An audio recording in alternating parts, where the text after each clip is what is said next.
see here, pretty much 2/3, 3/4 of the country is warmer than usual. Once again, there's some redder portions in the southeast, close to the Gulf of Mexico.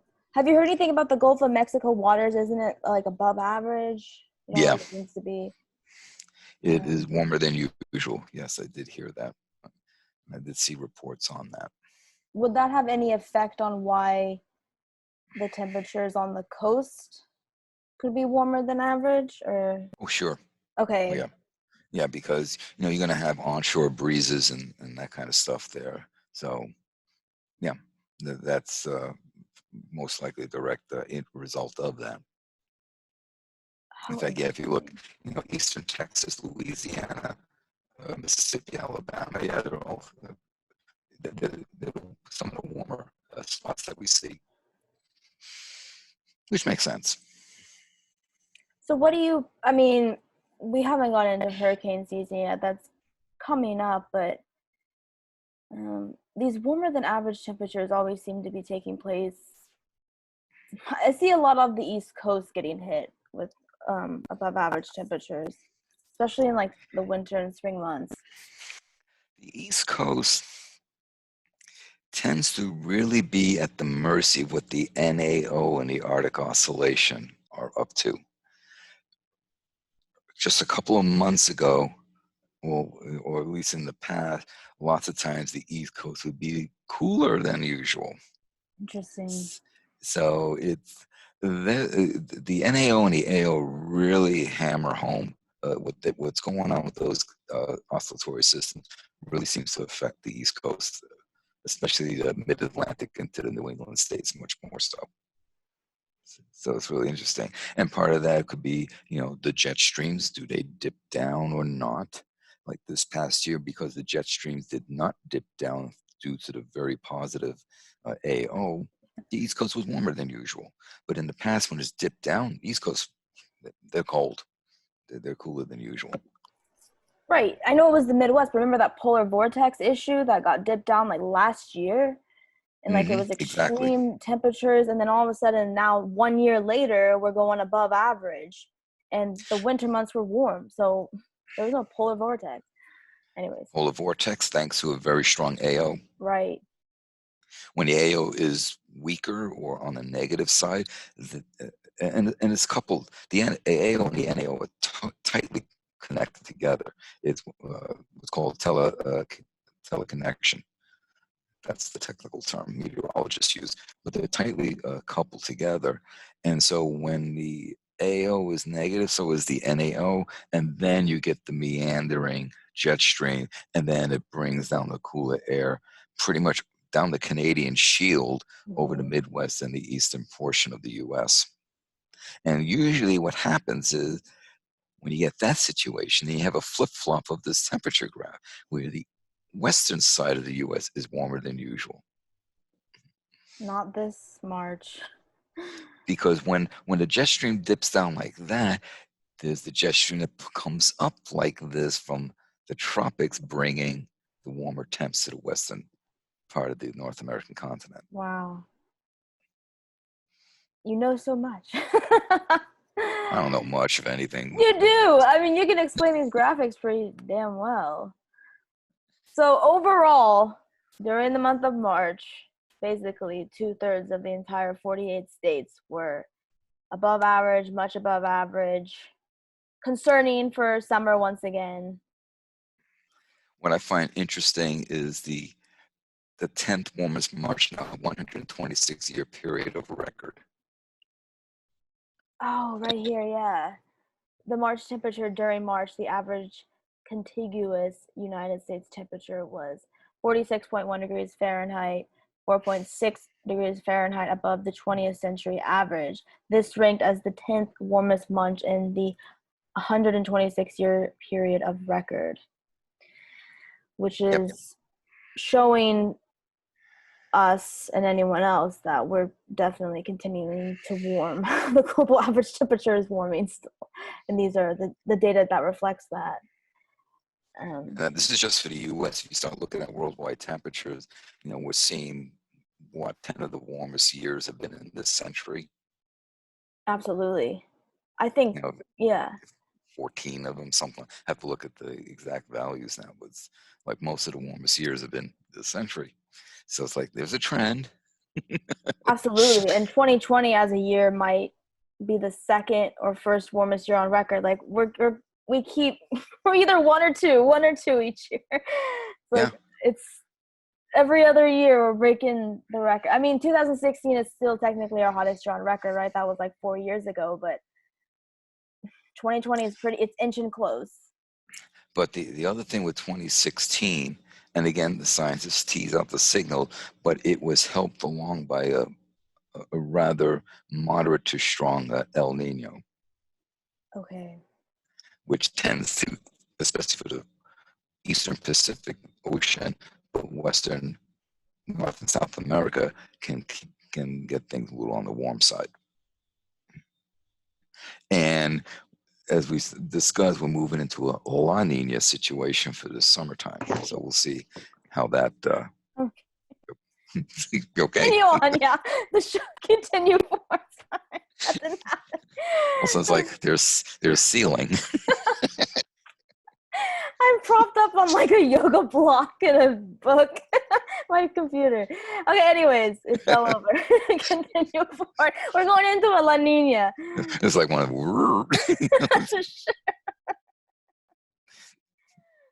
I wrote down La Nina in my notes.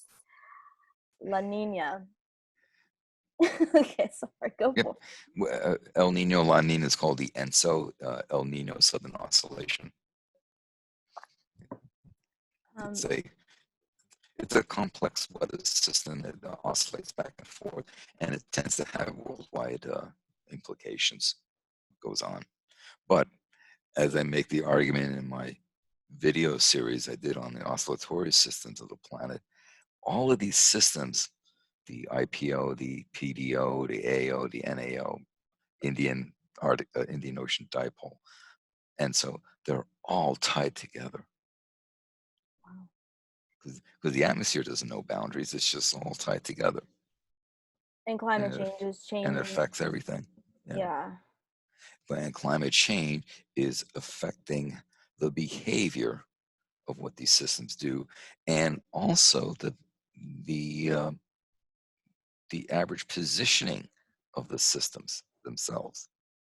So if you start having systems move a little further offshore, further up, north or south, whatever, that could change, for example, upwellings that bring nutrients for coastal productivity, which will impact fisheries.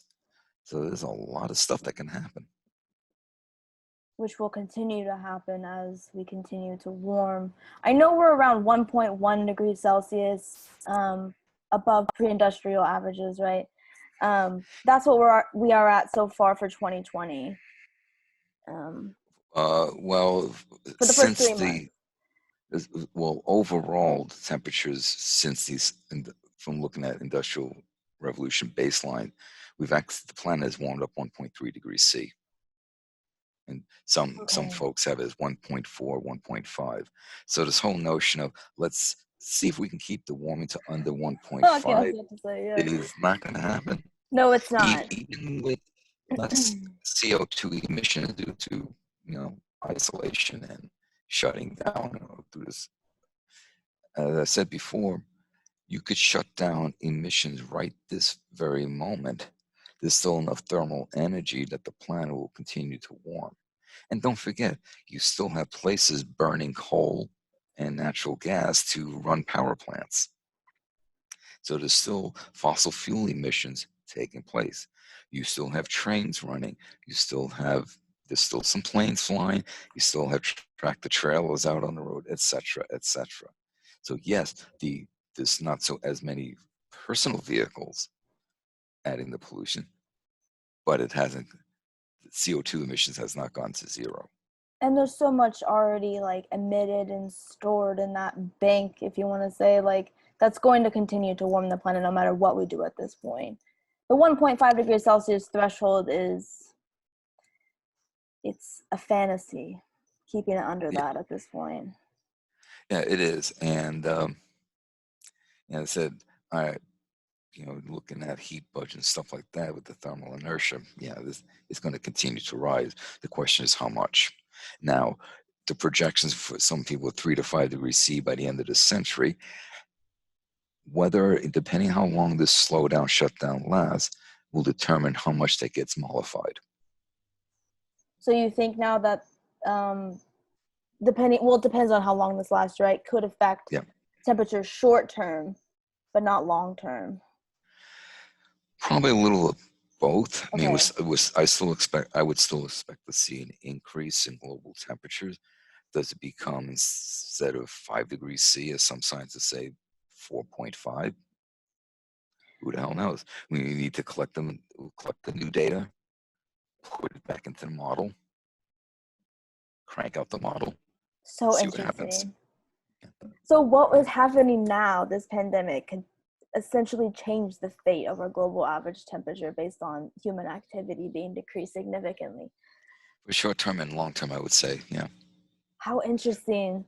So it could very well be that 2020 does not become the warmest year because of this. But let's look at the flip side. Let's say it still is. Then what does that tell you? It tells you how much thermal inertia is in the system. Yeah, that will be interesting once we embark into 2021. But yeah, that's a great point. We don't know at this point. We have to wait until the data comes in, the analyses are done. Continuing with the data. I Continuing wanted with to the data. look, yes, I love the data, the graphics. I wanted to look real quick at the statewide average temperature ranks. It's the third one. It's the one Okay. where, not the precipitation, but it's showing the 48 states again. And just for March 2020, it shows, where the states ranked. Were they near average, above average, much above average? And yeah. Well, it's no surprise that it's going to reflect the overall data that we saw, the first graphic. It does reflect it, but you could see So the that's no surprise. Although extreme. seeing California a little cooler is interesting. Right, I wanted to get into that in a second with the precipitation, but it has been cooler, but now it's spiking. But this is April, but definitely Right. March was a lot of rain, which was interesting because And whenever you have loads of precipitation, because cloud cover is a dual-edged sword. If you have just clouds, the clouds can trap the heat. But if you have clouds with a lot of moisture and the moisture is being dumped, well, then it's not trapping heat. Then it's going to block heat. And so it's just going to cool things down for whatever's underneath it. So it makes perfect sense that seeing how heavy the precipitation was in California, that would be cooler. What is interesting is that when you look at Texas, especially Western Texas, really very, very above average precipitation. right, you can see Yet, that. yet Texas was still warmer than usual. So that tells me you have basically warm rain. You had very Oh yeah. hot, humid air, and where that most likely come from, the Gulf of Mexico. Oh wow, great connection. Oh my gosh, yeah, you Whereas can the see it. precipitation for California is coming off the Pacific, because you got those things called, what are those mountains? Oh yeah, the Rockies. You kind of block, you know. Oh yeah, you're right. That's where the rain. Yeah, the mountains determine where the rain Yeah, ultimately settles. which is why Eastern Oregon is wet. Excuse me. Yeah, Eastern Oregon is a lot drier than Western Oregon because you You got the got the Cascades blocking. Cascades. So yeah, I'll just say I guess California did have some rain in March 2020, but you could see the divide between Northern California and Southern California. Southern California, we got a lot of rain. However, Northern California, it so California had its driest February on record last month, and you could see it continues in the north, but there's a split from the south. So the north didn't have like any rain recorded in some places, and now they're having a pretty dry March as well. So that's concerning because I know that that's where a lot of the water resources come from. Yeah, The that's a entire good state. point. That's yeah, that's a really good point, and that's because usually the Cascades, the Sierra Nevadas, whatever, they get a lot of snow, but it's a slow melt off during the summer, which supplies the water. But now, if they're not getting snow, if you're getting rain, that's just running off. So it's going to add to the drought concerns, which there's a major drought coming to I the. know. We should talk about that real quick. There's a mega drought coming for the Western United States. I mean, that affects me Mhm. severely.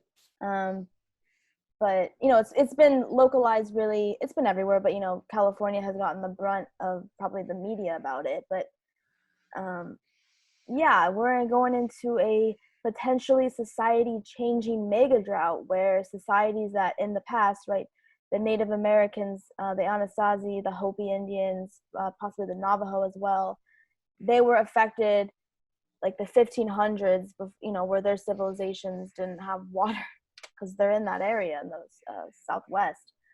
And that if that gets, which is happening now, right, the 21st century mega drought is on the way. So what do you know about that?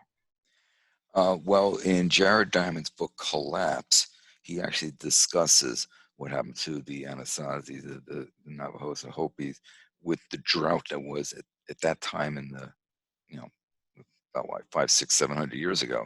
Right. So he did discuss that and how that actually was a contributing factor to the collapse of those societies. Yes, that's so interesting.